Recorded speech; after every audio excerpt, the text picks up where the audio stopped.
नमस्कार। आज ये हमारा जो 1000 क्वेश्चन की मैथ की जो सीरीज चली हुई है उसका ये सेकंड वीडियो है और इस वीडियो में भी हम 20 क्वेश्चन करेंगे।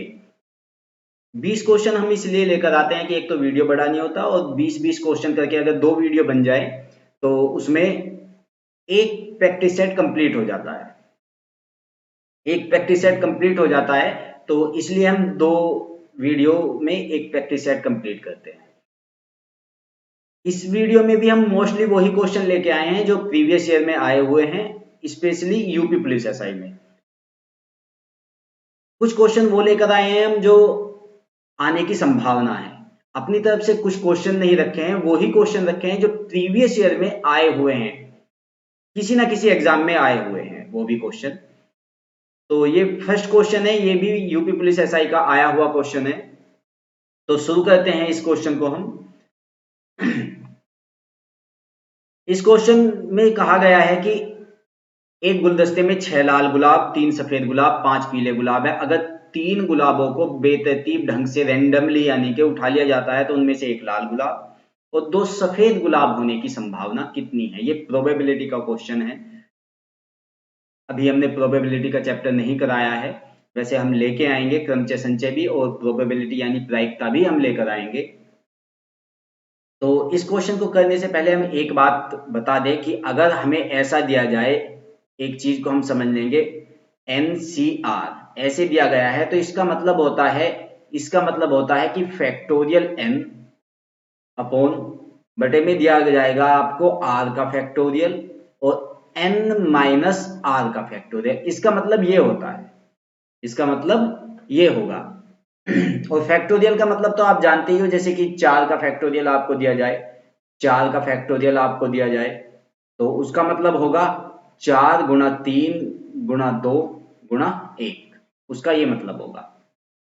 ठीक है, अब हम देखते हैं कि उसने ये कहा है कि एक लाल गुलाब और 2 सफेद गुलाब हमें लेने हैं।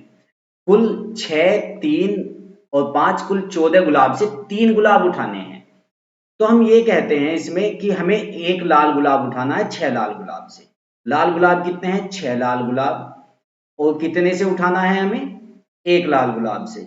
जब प्रैक्टिस होगी तो हम इस क्वेश्चन को थोड़ा इजीली भी करेंगे। अब ये मैं इसलिए बता रहा हूं, थोड़ा सा देर लग जाएगी, कोई बात नहीं, कि जिससे सभी की समझ में आ सके जिन्होंने प्रोबेबिलिटी नहीं की हुई है। फिर यदि यहाँ पे और दिया गया है तो हम मल्टीप्लाई करते हैं, तो हम मल्टीप्लाई करेंगे और हमें जो उठाने हैं 2 सफेद गुलाब उठाने हैं। सफेद कितने हैं? 3 है और 3 में से 2 सफेद गुलाब उठाने हैं और टोटल संभावनाएं कितनी है? 14 गुलाब से हमें 3 गुलाब उठाने हैं। 14 गुलाब से 3 गुलाब उठाने हैं। तो अब हम क्या करेंगे? ये 6C1 का क्या मतलब होगा कि फैक्टोरियल 6 और बटे में दिया जाएगा 1 का फैक्टोरियल और मल्टीप्लाई 6 माइनस 1 यानी के 5 का फैक्टोरियल। फिर ऐसे ही ऊपर करेंगे हम 3 का फैक्टोरियल और बटे में करेंगे फिर हम 2 का फैक्टोरियल गुणा 3 माइनस 2 यानी के 1 का फैक्टोरियल। ठीक है, और बटे में हो जाएगा, बटे में करेंगे हम 14 का फैक्टोरियल, 3 का फैक्टोरियल गुणा 14 माइनस 3 यानी के 11 का फैक्टोरियल। सवाल ज्यादा हार्ड नहीं है, आसान ही है। अब ये हम देखते हैं कि अगर ये जैसे 6 का फैक्टोरियल है तो मैं इसे लिख सकता हूं, इसे हम लिखेंगे कि 6 इंटू 5 और 5 पे ला के रोक दे 5 का फैक्टोरियल। तो हम ये देखते हैं कि यहाँ 5 के फैक्टोरियल से 5 का फैक्टोरियल कट जाएगा और बचेगा 6। और यहाँ पे भी 3 का फैक्टोरियल को मैं लिख सकता हूँ 3 गुणा 2 गुणा 1 लिख सकता हूँ, लेकिन 2 के फैक्टोरियल पे लाके रोक देंगे तो 2 के फैक्टोरियल से 2 का फैक्टोरियल कट जाएगा, बचेगा यहाँ भी 3। ठीक है, उम्मीद है ये बात समझ में आई। तो ऊपर जो बचा वो 6 गुणा 3 यानी कि ऊपर बचा है केवल 18, ऊपर बचा है केवल 18 और नीचे जो बचेगा, नीचे जो दिया गया है 14 दिया गया है तो 14 को मैं लिख सकता हूं, 14 को हम लिख सकते हैं, यहां पे ही देख लेंगे हम कि 14 गुणा 13 गुणा 12 और गुणा 11 पे लाके रोक देंगे, 11 का फैक्टोरियल करेंगे, 11 से 11 कट जाएगा, 11 के फैक्टोरियल से 11 का फैक्टोरियल कट जाएगा, और 3 का फैक्टोरियल का मान कितना होता है, 3 गुना 2, 3 के फैक्टोरियल का मान कितना होगा, 3 गुना 2 यानी कि 6, और ऊपर दिया गया है 14 गुना 13 गुना 12, ऊपर दिया गया है 14 गुना 13 गुना 12, तो 3 दूनी 6 से हम 12 को काट देंगे, 6 दूनी 12, तो ऊपर जो ये नीचे जो बचा है ये बचा है 14 गुना 13 गुना 2, 14 गुना 13 गुना 2, तो हमने 2 से 18 को डिवाइड किया 9, तो 9 बटे 14 गुना 13, 14 गुना 13 होता है 182, यानी कि 9 बटे 182 ये आंसर आ जाएगा। उम्मीद है ये क्वेश्चन समझ में आया होगा, ये बात समझ में आई होगी। अगर किसी की समझ में ये नहीं आया है तो हम प्रोबेबिलिटी का चैप्टर लेके आएंगे, या आप कहीं से भी प्रोबेबिलिटी कीजिए तब आपकी समझ में, और कंचे संचय कीजिए तब ये क्वेश्चन बहुत अच्छे से समझ में आएगा। नेक्स्ट चलते हैं। एक बर्तन में 3:1 के अनुपात में दूध और पानी है। अगर इस मिश्रण में 3 लीटर पानी डाला जाता है तो दूध और पानी का अनुपात 2:1 बन जाता है। बर्तन में दूध की शुरुआती मात्रा का पता लगाएं। तो ये कहा गया है कि 3:1 है दूध का, यानी कि मिल्क और वाटर का जो रेशो है वो 3 और 1 का है।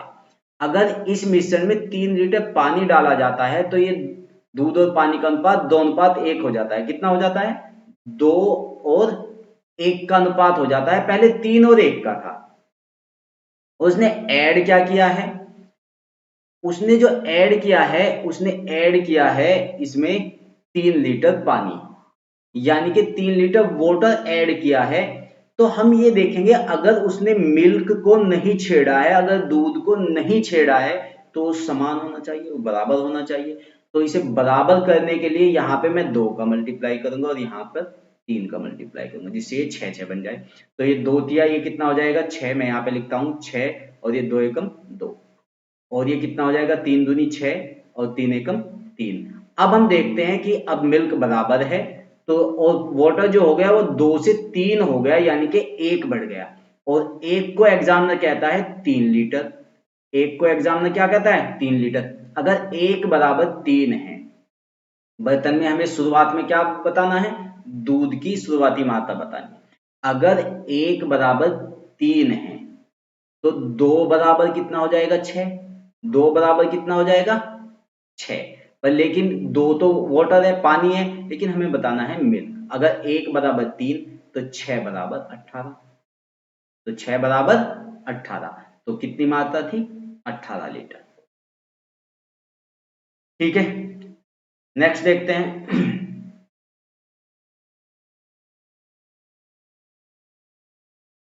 एक दुकानदार चावल की कीमत को लागत मूल्य से 20% ऊपर अंकित करता है और ग्राहक को 15% की छूट देता है। इसके अलावा बिक्री के समय वह 1 किलो की जगह 850 ग्राम बाट का प्रयोग करता है। इस लेन देन में उसका जो हमें प्रॉफिट परसेंट बताना है, तो 20% ऊपर अंकित करता है। अंकित मतलब मार्केट प्राइस जो है वो 20% से ऊपर डालता है, और फिर 15% का डिस्काउंट भी देता है। और इसके अलावा जब वो सेल करता है तो 1 kg की जगह 1000 ग्राम की जगह 850 ग्राम ही देता है। तो हम ये कहते हैं कि अगर कोई सामान 1000 था तो उसने उसे 20% ज्यादा किया तो कितना हो गया, 1200 हो गया। अब ग्राहक को 15% की छूट देगा, माइनस 15% इसमें से करेंगे तो इसका 15% होता है 180। 15% कितना होता है, 180 होता है, 180। तो इसमें से 180 घटाएंगे तो ये कितना हो जाएगा, 1020, 1020 हो गया। अब एग्जामिनर कहता है कि वो 1 किलो की जगह 850 ग्राम तोलता है, यानी कि 1000 ग्राम की जगह वो 850 ग्राम तोलता है। इसका मतलब ये है कि वो 850 के सामान को 1020 का बेचता है। 850 ग्राम के 850 के सामान को 1020 का बेचता है, तो उसका लाभ कितना हुआ, 170। और किस पर हुआ, 850 पर। तो हम ये देखेंगे कि 170 जो है वो 850 का कितना प्रतिशत है। तो ये हम देखेंगे, ये हमने देखा, तो ये इसका 20% है। बी ऑप्शन सही होगा। नेक्स्ट, ये एक द्विघात समीकरण का क्वेश्चन है, ये भी यूपी पुलिस एसआई का ही आया हुआ क्वेश्चन है। वो पी और क्यू के बीच संबंध पूछता है, पी और क्यू के बीच। तो ये हमें दोनों द्विघात समीकरण हल करनी पड़ेगी और पेन का रंग हमें चेंज करना पड़ेगा थोड़ा सा। तो हम ये देखते हैं कि 2p² प्लस 5p प्लस 3 बराबर 0, ये पहली द्विघात समीकरण है, इसे हम हल करते हैं तो इसके हम टुकड़े करेंगे, ये हो जाएंगे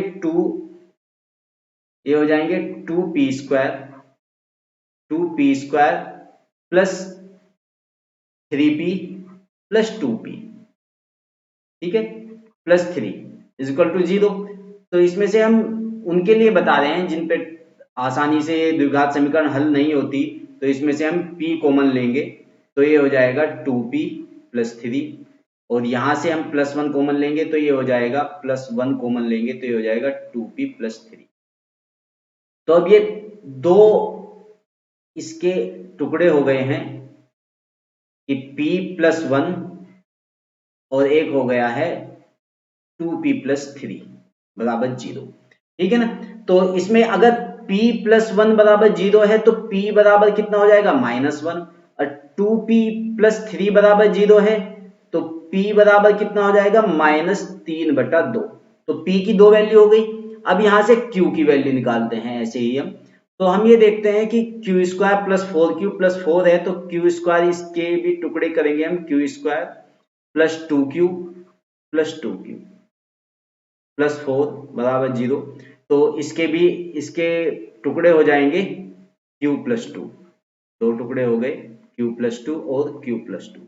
तो q की जो वैल्यू हो गई यहाँ पे q प्लस 2 बराबर 0 है, तो q बराबर -2। तो अब आप हमें ये बताइए कि q बड़ा है कि p बड़ा है। तो निगेटिव में जो वैल्यू आपको देखने में छोटी लगती है वो ही बड़ी होती है, क्योंकि -1 -2 से बड़ा है, और -3/2 का मतलब होता है, 3/2 का मतलब 1.5, तो -1.5 भी -2 से बड़ा है, तो इसलिए हम कह सकते हैं कि P बड़ा है Q से। तो D इसका आंसर होगा। नेक्स्ट, 24 मीटर की भुजा वाले समचतुष्फलक के आयतन का पता लगाए, यानी कि इसका वॉल्यूम निकालना है हमें। समचतुष्फलक जो होता है एक पिरामिड होता है, मैं एक चित्र बना के दिखाता हूं आपको। पिरामिड ऐसा होता है जो समचतुष्फलक हो, यानी कि जिसमें 4 सतह दी गई हैं, इस तरह का ये, जिसमें 4 सतह हैं, 1 2 3 और एक सामने वाली, इसमें 4 सतह दी गई हैं। तो इसका वॉल्यूम निकालना है हमें। तो पिरामिड का जो पिरामिड होता है उसका वॉल्यूम होता है 1/3 आधार का क्षेत्रफल गुणा ऊंचाई, ये होता है। अब हमें ना आधार का क्षेत्रफल पता है यहाँ पे, ना ही ऊंचाई पता है। अब आधार का क्षेत्रफल, अगर इसकी हर भुजा 24 मीटर है तो, और हर साइड पे एक त्रिभुज बनता है, तो इसका मतलब है कि समबाहु त्रिभुज बनेगा, और एक समबाहु त्रिभुज, इसका आधार जो होगा एक समबाहु त्रिभुज होगा। आधार कैसा त्रिभुज होगा? आधार एक समबाहु त्रिभुज होगा, और समबाहु त्रिभुज का क्षेत्रफल होता है वर्गमूल 3/4 गुणा साइड का स्क्वायर, यानी कि भुजा का स्क्वायर। ये समबाहु त्रिभुज का क्षेत्रफल होता है। तो आधार का क्षेत्रफल ये हो जाएगा। ऊंचाई जो होती है किसी भी पिरामिड की ऊंचाई, या किसी भी नहीं, समचतुष्फलक की ऊंचाई, जो समचतुष्फलक जैसा पिरामिड होता है उसकी ऊंचाई होगी √2/√3 गुणा भुजा गुणा साइड, ठीक है।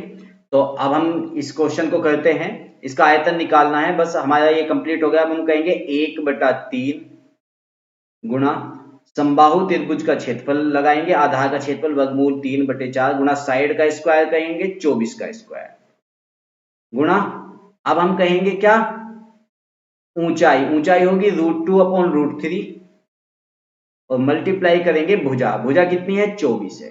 अब √3 से √3 खत्म हो गया, ठीक है, और 4 × 12 से 12 दूनी 24 खत्म हो गया। और 24 का स्क्वायर होता है 576, और 576 का दुगना हो गया 1152। 576 का दुगना कितना हो गया? 1152। अब ये हो जाएगा 576 गुणा 2, और एक और बचा √2, तो ये हो गया 1152 √2। उम्मीद है ये क्वेश्चन समझ में आया होगा आप लोगों के। नेक्स्ट क्वेश्चन चलते हैं। ये क्वेश्चन मैंने ये इसलिए भी रखा है, हमने इसलिए स्किप नहीं किया है, और हम ये भी बता दें कि हमने कुछ जो छोटे मोटे क्वेश्चन थे जिन्हें हर कोई कर लेता है वो हमने स्किप कर दिए। कुछ लोग कहते हैं कि वॉल्यूम के चैप्टर से जो 3D होती है, जो हमारी मेंसुरेशन 3D होती है, उससे क्वेश्चन नहीं आते, कुछ लोग ऐसा कहते हैं। तो उन्हें बता दूं कि यदि आपने मेंसुरेशन 3D नहीं की है तो उसे कर लीजिए, तभी ये आपका जो सिलेक्शन है वो थोड़ा श्योर हो पाएगा। नहीं तो फिर आप इन क्वेश्चन को छोड़ देंगे और वो ही लोग इन क्वेश्चन को करेंगे जो मेरिट में आना चाहते हैं। नेक्स्ट देखते हैं। नेक्स्ट क्वेश्चन आपको दिया गया है, इनका कलर थोड़ा चेंज करेंगे। जैसे ये कहा है कि ये माध्यिका और बहुलक पूछता है इसमें से, तो बहुलक ये निकालने के लिए हम ये कहते हैं कि जिसकी भी संख्या ज्यादा होती है वो ही बहुलक होता है, जिसकी भी संख्या ज्यादा होती है वो ही बहुलक होता है। तो इसमें बहुलक कौन हो गया? इसमें बहुलक हो गया 7। बहुलक कौन हो गया? 7। और माध्यिका निकालने के लिए फॉर्मूला होता है n+1 बटे 2वें पद का मान, 2वें पद का मान। ये हम इसमें लगाएंगे क्योंकि 1 2 3 4 5 6 7 8 9 9 पद है, तो इसमें n बटे 2वें पद का मान नहीं करेंगे हम कहेंगे 9+1 बटे 2वें पद का मान, क्योंकि n बटे 2 4.5 हो जाता, तो इसलिए हम कहेंगे n+1 बटे 2, 9 1 10। तो हम कहेंगे सबसे पहले इन्हें हम असेंडिंग ऑर्डर में लिखेंगे। माध्यिका निकालने के लिए, मीडियन निकालने के लिए हम सबसे पहले असेंडिंग ऑर्डर में लिखेंगे।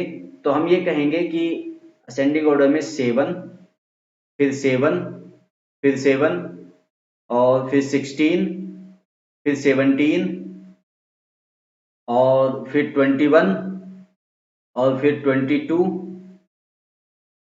और फिर 54, सॉरी 10 रह गया। 10 को हम यहाँ लिख लेते हैं 7 7 7, और यहाँ पे लिख लेते हैं 10। चलो एक 7 को हम 10 बना लेंगे, और यहाँ पे लिख लेते हैं हम, इसका बना लेते हैं हम 10 10। तो 7 7 7 10 16 17 21 22, और कितना हो गया 54। तो 1 2 3 4 5 6 7 8 और 9 पद हो गए कुल। अब हम ये देखते हैं n+1 यानी कि 9+1। हम कहेंगे क्या? 9+1 बटे 2वें पद का मान, यानी कि 5वें पद का मान। और 5वां पद कौन आया? 1 2 3 4 5। 5वां पद कौन आया? 16। तो इसका माध्यिका हो गई है 16, माध्यिका हो गई है 16, और बहुलक हो गया है 7। तो डी आंसर आएगा। नेक्स्ट ये देखते हैं, ये यूनियन और इंटरसेक्शन का जो क्वेश्चन दिया गया है इसे हम देखते हैं। ये भी यूपी पुलिस एसआई में ही क्वेश्चन आया है। अब इसमें कुछ लोगों को नहीं पता है तो उन्हें मैं बता दूं। पेन का कलर चेंज कर लें, एक मिनट हम। तो जिन लोगों को नहीं पता है उन लोगों को हम बता दें कि इस तरह यदि यूनियन आपको दिया जाए तो यूनियन का एक तरह से मतलब होता है कि जैसे हम HCF निकालते हैं, यूनियन का मतलब, सॉरी, जैसे LCM निकालते हैं, यानी कि हमें कॉमन नहीं देखना। यहाँ पे इंटरसेक्शन में हम क्या देखते हैं? इसमें हम देखते हैं कि जब हमें कुछ चीज कॉमन देखनी है तो इसमें हम देखेंगे A यूनियन B में। A यूनियन B में अगर हमें देखना है तो कितने अवयव आएंगे, तो हम ये देखते हैं कि हमें कुछ भी नहीं छोड़ना है। जैसे हम सभी को लेंगे, हम कहेंगे 6 8, हम दोनों के अवयव लेंगे यहाँ पे 6, 8, 10, 23, 51, 56 और 69। अब देखो इसमें दोनों ए और बी दोनों ही कॉमन है, इसमें ए और बी दोनों ही आ चुके हैं, इसमें ए और बी दोनों ही आ चुके हैं। ए भी आया है, ए के 6, 8, 10, 23 और 56 है, और बी के 8 भी है, 23 भी है, इसमें 51 भी है, 56 भी है और 69 भी है। तो ए यूनियन बी में कितने पद हो गए? 1, 2, 3, 4, 5, 6, 7। कितने पद हो गए हैं? 7। कितने हो गए हैं? 7। 1, 2, 3, 4, 5, 6 और 7। अब हम निकालते हैं इंटरसेक्शन का, तो इसके लिए हमें कॉमन देखना होगा। तो इसके लिए हम देखते हैं कॉमन क्या आएगा। तो कॉमन कौन कौन है इसमें? 8 कॉमन है, और फिर 8 के बाद 23, 8 के बाद 23 है, 23 दिया गया है, और फिर है 56। तो ये ए इंटरसेक्शन बी हो गया। तो अब हम ये देखते हैं इसमें कितने पद हैं, इसमें 3 हैं, तो 7 और 3 हो गए, ए ऑप्शन। नेक्स्ट देखते हैं, अंग्रेजी वर्णमाला के केवल व्यंजक का एक ही बार प्रयोग करते हुए 3 अक्षर के कितने शब्द बनाए जा सकते हैं? ये क्वेश्चन वैसे तो आसान है, पर क्रमचय संचय का भी क्वेश्चन है, लेकिन एक आसान से तरीके से करेंगे। हमने ये ऑफलाइन भी ये क्वेश्चन समझाया है, जो ऑफलाइन पढ़े हैं मैं उन्हें बता दूं कि थोड़ा सा याद दिला दे हम, कि अगर मैं ये कहता हूं कि हमें 1, 2, 3, 4, 5 ऐसे 5 अंक दिए गए हैं, और हमसे ये कहा जाए कि इनसे 3 अंकों की संख्याएं बनाइए, 3 अंकों की संख्याएं बनाइए, और रिपीटिशन अलाउ नहीं है, रिपीटिशन अलाउ नहीं है। तो हम ये कहेंगे कि हमें 3 अंकों की संख्याएं बनानी है, 3 अंकों की संख्याएं बनानी है, तो हम ये कहेंगे हमारे पास 5 अंक है, तो यहाँ पे हम 5 अंक में से कोई सा भी एक अंक आ सकता है। लेकिन अगर यहाँ पे एक फिक्स हो गया, तो यहाँ पे अब 4 ही अंक आ सकते हैं, और यहाँ पे 3 आ सकते हैं। तो 5 चौक 20 या 60, कुल मिलाकर हम 60 संख्याएं बना सकते हैं। ऐसे ही हम ये कहते हैं कि अब हमसे ये कहा गया है कि हमें एक ही बार प्रयोग करते हुए, हमें ये कहा गया है कि एक ही बार प्रयोग करते हुए 3 अक्षरों के कितने शब्द बनाए जा सकते हैं। तो हमें 3 अक्षरों के कितने शब्द बनाए जा सकते हैं, तो हम 3 डब्बे बनाएंगे, यहाँ पे 3 खाने बना लिए हमने, और केवल व्यंजन का प्रयोग करते हुए।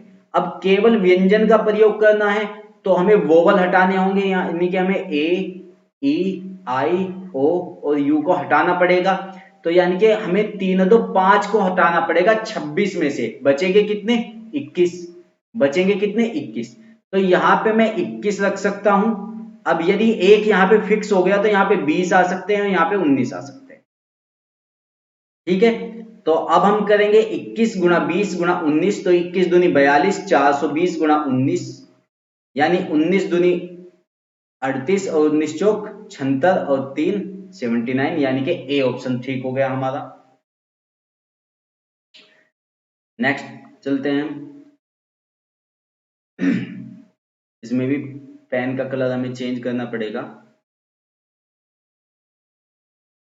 देखो वैसे अगर ऐसे क्वेश्चन आए हैं, ये क्रमचय संचय का क्वेश्चन है, तो इस तरह के क्वेश्चन में हमें यही आंसर देना पड़ता है कि 10 को और 12 को जोड़ दो, 10 को और 12 को जोड़ दो और आंसर हो गया 22।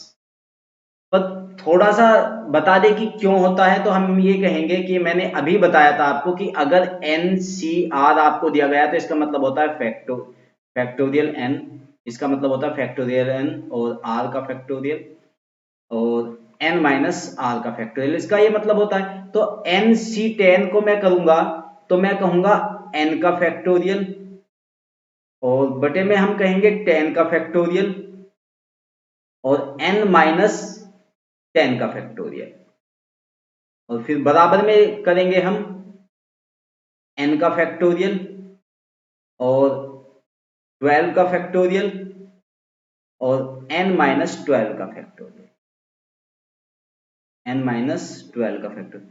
अब यहाँ पे ये बात समझने योग्य है कि अगर ये बराबर रखें तो ये हट जाएगा। हम ये कहें कि अगर हमें ये कहा गया है कि ये सारी टर्म्स इस सारी टर्म्स के बराबर है, ये सारा पद इस सारे पद के बराबर है। अब फैक्टोरियल 10 फैक्टोरियल 12 के बराबर तो होगा नहीं, फैक्टोरियल 10 फैक्टोरियल 12 के बराबर नहीं होगा, और n-10 का फैक्टोरियल n-12 के फैक्टोरियल के बराबर नहीं होगा, पर लेकिन एग्जामिनर ने फिर भी उन्हें बराबर रखा हुआ है। तो इसका मतलब ये है कि 10 का जो फैक्टोरियल है, जो 10 का फैक्टोरियल है वो n-12 के फैक्टोरियल के बराबर होगा, इसका मतलब ये है।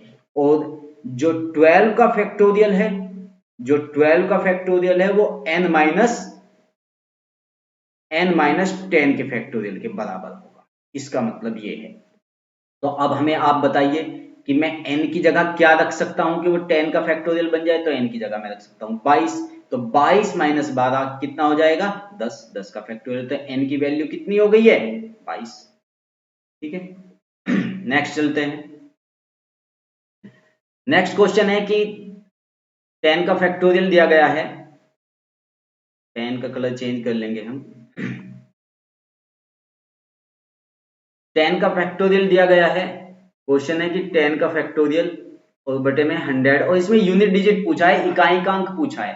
तो हम ये कहेंगे कि 10 का फैक्टोरियल को हम कहेंगे कि 10, 9, 8, 7 गुणा 6 गुणा 5, 4, 3, 2, 1, ठीक है ना। और बटे में कितना दिया गया है 100, बटे में कितना दिया गया है 100। तो यहाँ पे 100 से एक तो 10 ये हो गया, ये 0 गई, और 5 दूनी 10 होते हैं, एक ये भी गया।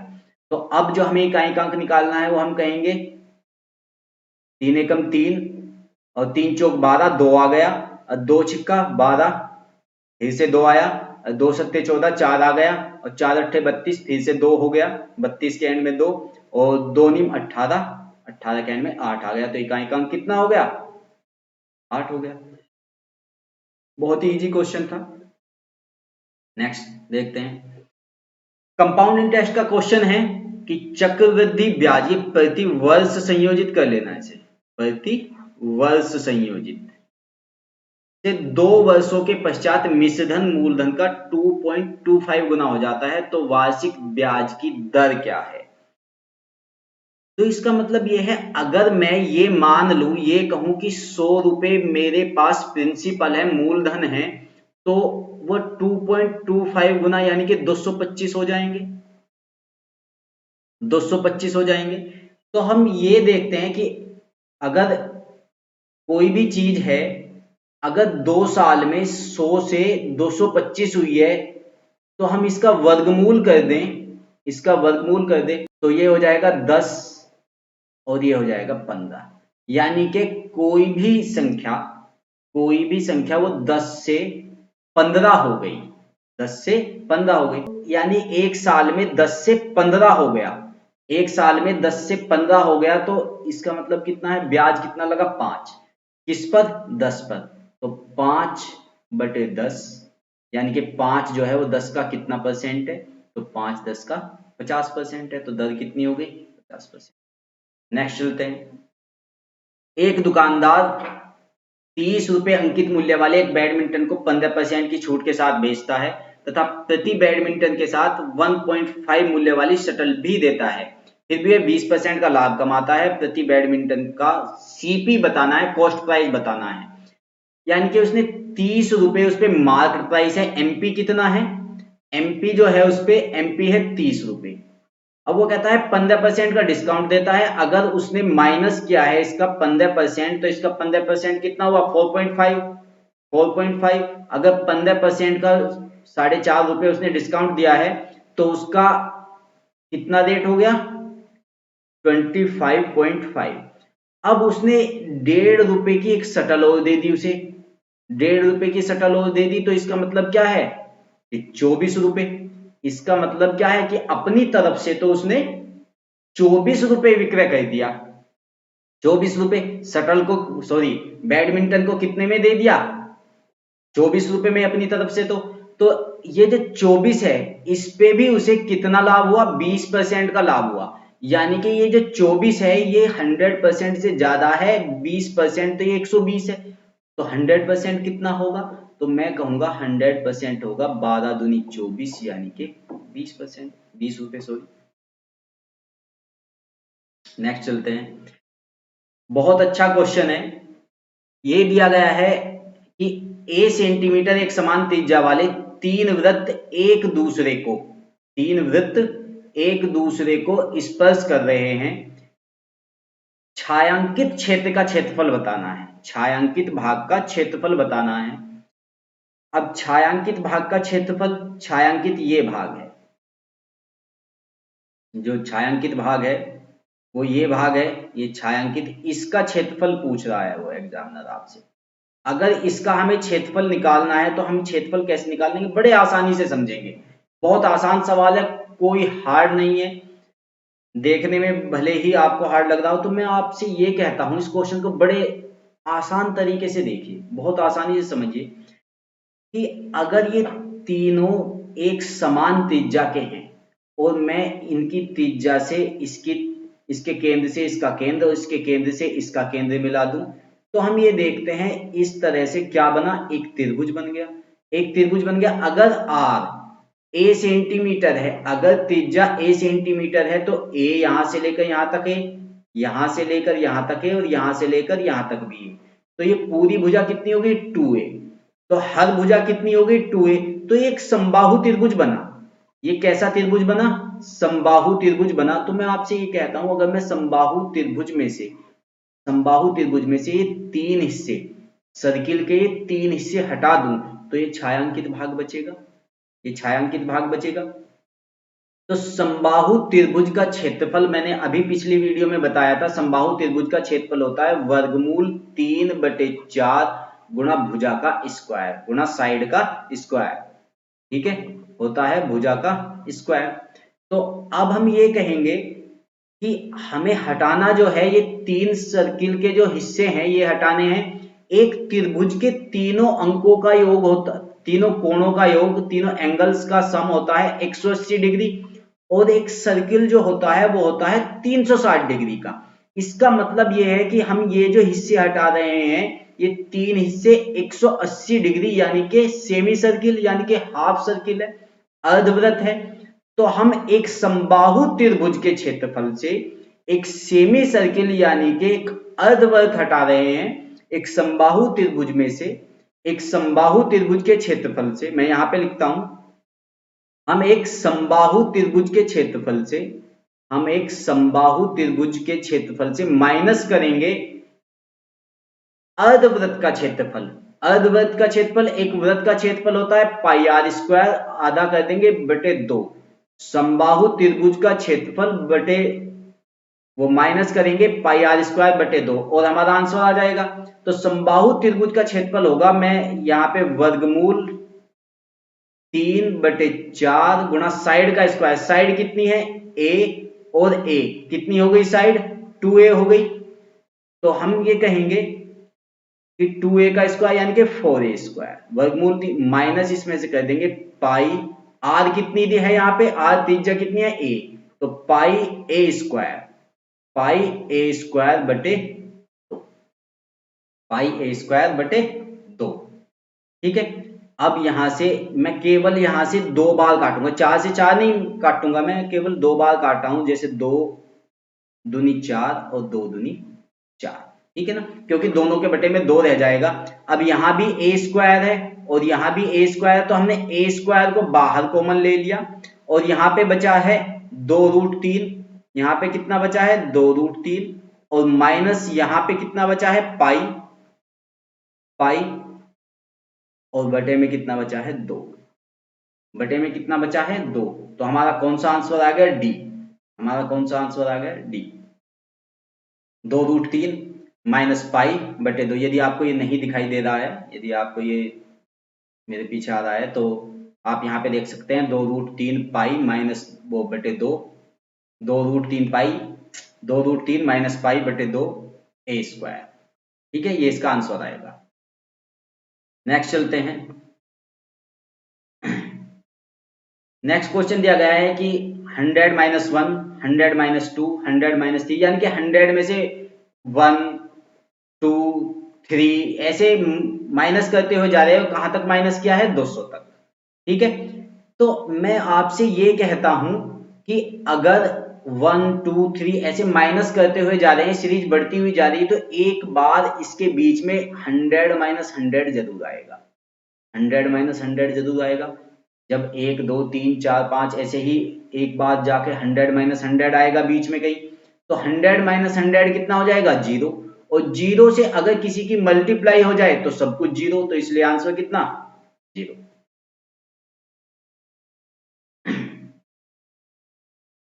अगर आपको ये क्वेश्चन खुद करने हो तो आप वीडियो को पॉज करके ये क्वेश्चन खुद करके देख सकते हैं और फिर हम आगे बढ़ जाएंगे। नेक्स्ट,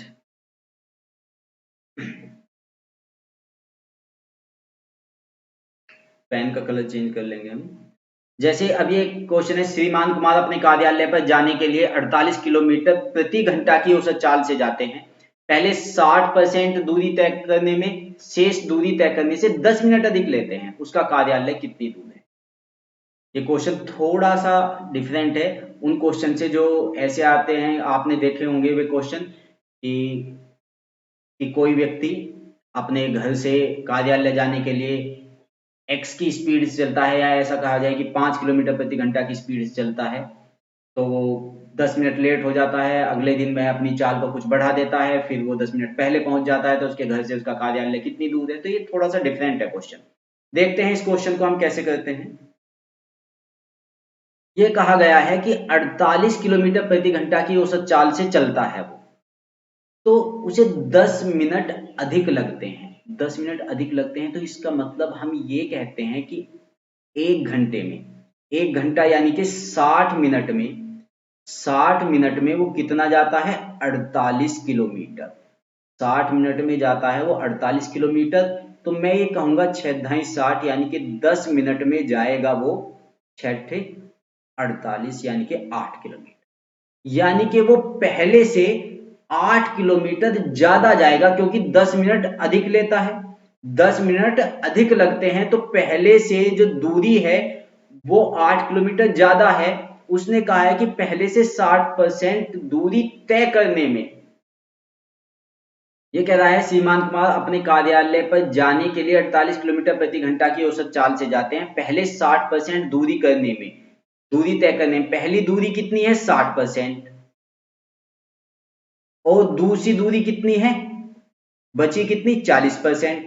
तो मैं ये कहूंगा कि 60% और 40% के अंतर कितना है दूरी का? 20%। और ये 20% ही मैं कहूंगा कि ये 20% 8 है। ये 20% कितना है? 8 है। तो 100% कितना हो गया? 20 पंजे 100, तो 8 पंजे 40 हो गया। तो कितना हो गया? 40। तो उसके घर से कार्यालय कितनी दूर है? 40 किलोमीटर। उम्मीद है ये बात समझ में आई होगी। नेक्स्ट देखते हैं। नेक्स्ट जो क्वेश्चन होंगे वो इस पाई चार्ट पर बेस्ड है। ये कहा गया है कि एक भवन निर्माण पर लागत का विवरण दिया गया है, एक पाई चार्ट दिया गया है। तो इस पर क्या क्वेश्चन बन सकते हैं वो हम देखते हैं। जैसे पहला ही क्वेश्चन है कि यदि भवन निर्माण पर कुल लागत 15 लाख रुपए हो तो मजदूरी पर कितनी धनराशि खर्च हुई? मजदूरी पर कितनी धनराशि खर्च हुई? तो 15 लाख रुपए है। सबसे पहले ये देखते हैं कि मजदूरी पर जो है ये दिया गया है 90 डिग्री।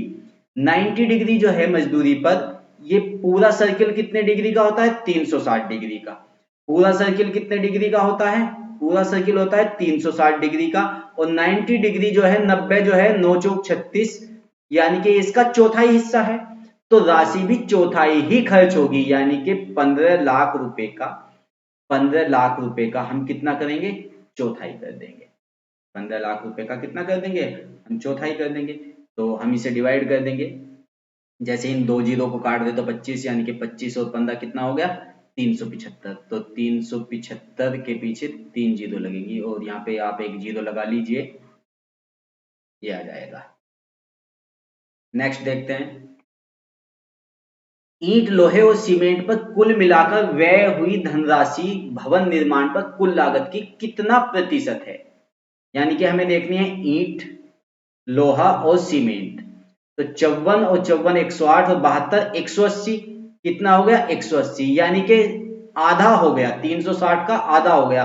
तो इसका मतलब आधा मतलब 50%, आंसर ए 50%। नेक्स्ट देखते हैं, इमारती लकड़ी पर हुए व्यय सीमेंट पर हुए व्यय का कितना प्रतिशत है। इमारती लकड़ी पर कितना खर्च है 36, और सीमेंट पर कितना खर्च है 72, तो सीमेंट पर व्यय का कितना प्रतिशत है, आधा है 50% है। नेक्स्ट, निर्माण पर कुल लागत 15 लाख रुपए में से मजदूरी व पर्यवेक्षण दोनों को मिलाकर कितनी धनराशि खर्च हुई। मजदूरी व पर्यवेक्षण, तो मजदूरी और पर्यवेक्षण पर कितनी धनराशि खर्च हुई। अब हम ये देखते हैं कि 90 और 54 कितना हो गया 144, कितना हो गया 144, 90 और 54 कितना हो गया 144 डिग्री। हम ये देखते हैं पूरे 360 डिग्री का खर्च कितना है, पूरे 360 डिग्री का खर्च कितना है 15 लाख रुपए। कितना खर्च है 15 लाख रुपए। तो एक जीरो खत्म कर दूं पीछे से, तो 36 डिग्री का हो गया 1,50,000, 36 डिग्री का कितना हो गया 1,50,000, तो 36 चौका 144, तो इसका भी 4 गुना कर देंगे हम, 15 चौका 60, कितना हो जाएगा 6 लाख रुपए। नेक्स्ट देखते हैं, वह सबसे बड़ी संख्या जिससे व्यंजक n की पावर 4, ये यदि आपको नहीं दिखाई दे रहा है तो मैं यहाँ पे लिख दूं, यदि ये छोटा है तो n की पावर 4 प्लस 6 n की पावर 3 प्लस 11 n की पावर 2, 11 n का स्क्वायर है, प्लस 6n प्लस 24। वो ये कह रहा है कि प्रत्येक प्राकृत संख्या n के लिए पूर्णतः विभाजित होगा। किससे पूर्णतः विभाजित होगा, वो बड़ी से बड़ी संख्या बतानी है, 6, 12, 24 और 48 में से हमें वो बड़ी से बड़ी संख्या होनी चाहिए। और n को आप कुछ भी रख सकते हैं, कोई भी नेचुरल नंबर रख सकते हैं, n की जगह आप कोई भी नेचुरल नंबर, तो हम छोटे से छोटा नेचुरल नंबर रख के निकालेंगे। तो मैं n बराबर, मैं क्या करता हूं, मैं n बराबर 1 रख के इस क्वेश्चन को करने की कोशिश करूंगा। तो 1 की पावर कितनी भी हो जाए वो तो 1 ही रहेगा, तो 1 प्लस 6, 6 गुना 1 6, 11 गुना 1 11, 6 गुना 1 6 और प्लस 24, तो ये कितना हो गया, तो 11 7 18 6 24 और 24 48 हो गया। तो बड़ी से बड़ी संख्या क्या आ गई 48, क्योंकि हम n को जीरो नहीं रख सकते। कुछ ये कहते हो कि n को जीरो, क्योंकि जीरो एक नेचुरल नंबर नहीं है, और हम n को 2 भी रख सकते हैं, 3 भी रख सकते हैं, फिर भी आंसर 48 आएगा। ठीक है, नेक्स्ट देखते हैं, और ये हमारी सीरीज आज की कंप्लीट हो चुकी है। आज के हमारे 20 क्वेश्चन कंप्लीट हो चुके हैं। उम्मीद है ये आज के जो 20 क्वेश्चन है ये आप लोगों को अच्छे लगे होंगे, और आप खुद भी नहीं करके देख सकते हैं कि आप कितने क्वेश्चन अटेम्प्ट कर सकते हैं।